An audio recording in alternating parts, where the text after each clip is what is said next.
लालू जी हटेंगे तो श्रीमती राबड़ी देवी मुख्यमंत्री होंगी।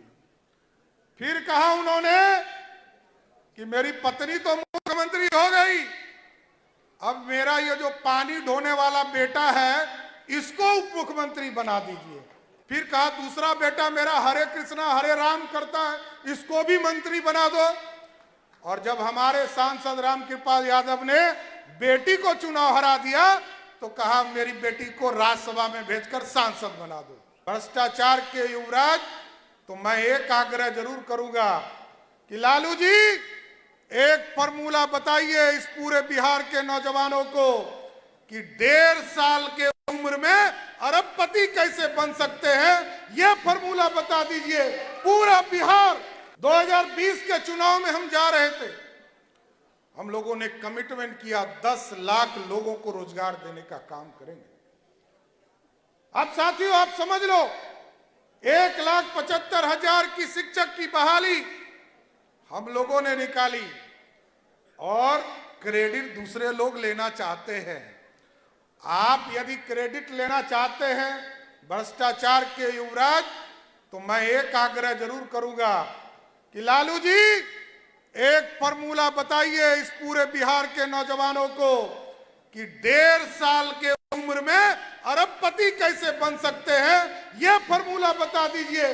पूरा बिहार, पूरे बिहार के लोगों को रोजगार मिल जाएगा, किसी को काम करने की जरूरत नहीं पड़ेगी। लोग कहते हैं, बार बार चर्चा करते हैं, जब भी चाय के दुकान पर आप जाते होंगे साथियों, लोग कहते हैं कि आरक्षण, अरे सरदेव कपूरी ठाकुर जी ने आरक्षण की शुरुआत की साथियों।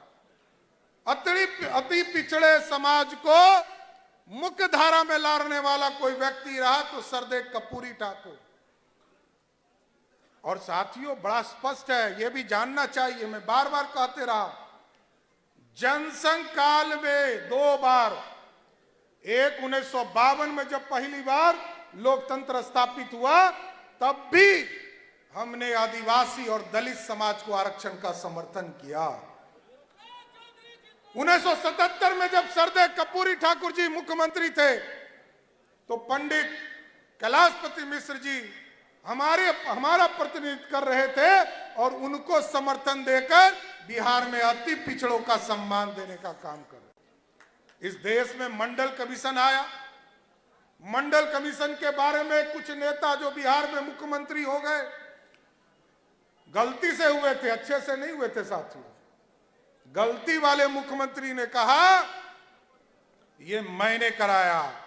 अब उनको पता ही नहीं है कि 1989 में देश की जो लोकतंत्र थी उसमें कांग्रेस पार्टी को 200 सीट थी। 143 सांसद जनता दल बीपी सिंह के नेतृत्व में थी और 84 सांसद भारतीय जनता पार्टी की थी। इसलिए हमने मंडल का भी समर्थन किया और कमंडल का भी समर्थन करने का काम किया।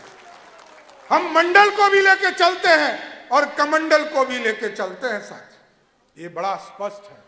और जब लगा इस देश में, जब 70 वर्ष के बाद देश में यशस्वी प्रधानमंत्री, चाय बेचने वाला का बेटा, गरीब अति पिछड़ा समाज का बेटा इस देश का प्रधानमंत्री बना, तो स्पष्ट तौर पर जब इस देश में लगा कि अब उच्च जाति स्वर्ण लोग भी गरीब होने लगे, उनको भी 10% का आरक्षण किसने दिया?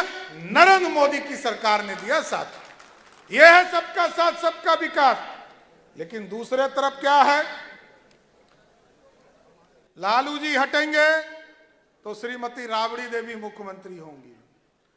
फिर कहा उन्होंने कि मेरी पत्नी तो मुख्यमंत्री हो गई, अब मेरा ये जो पानी ढोने वाला बेटा है इसको उप मुख्यमंत्री बना दीजिए। अब पता नहीं, जनता ने वोट भी दे दिया 2015 में। तो जनता से यह मैं जानना चाहता हूं कि आप देखिए 2 बार उप मुख्यमंत्री बनने वाले लोगों ने काम क्या किया, इससे पूछना चाहिए। इसलिए मैंने कहा कि पहले कहा मेरी पत्नी को मुख्यमंत्री बनाओ, फिर कहा मेरे बेटे को मुख्यमंत्री बनाओ, फिर कहा दूसरा बेटा मेरा हरे कृष्णा हरे राम करता है, इसको भी मंत्री बना दो। और जब हमारे सांसद रामकृपाल यादव ने बेटी को चुनाव हरा दिया तो कहा मेरी बेटी को राज्यसभा में भेजकर सांसद बना दो। यही है आरक्षण, यही है राजद का आरक्षण। और इस पार्टी में स्पष्ट है, जानिए लीजिए साथी, ये कोई नहीं जानता है कि सम्राट चौधरी के बाद अध्यक्ष कौन होगा, जेपी नड्डा जी के बाद अध्यक्ष कौन होगा। लेकिन राजद में ये पता है सबको कि 28 साल से एक ही व्यक्ति वहां का राष्ट्रीय अध्यक्ष बन के बैठा है। लाइव बिहार YouTube पर सब्सक्राइब और Facebook पर लाइक जरूर करें।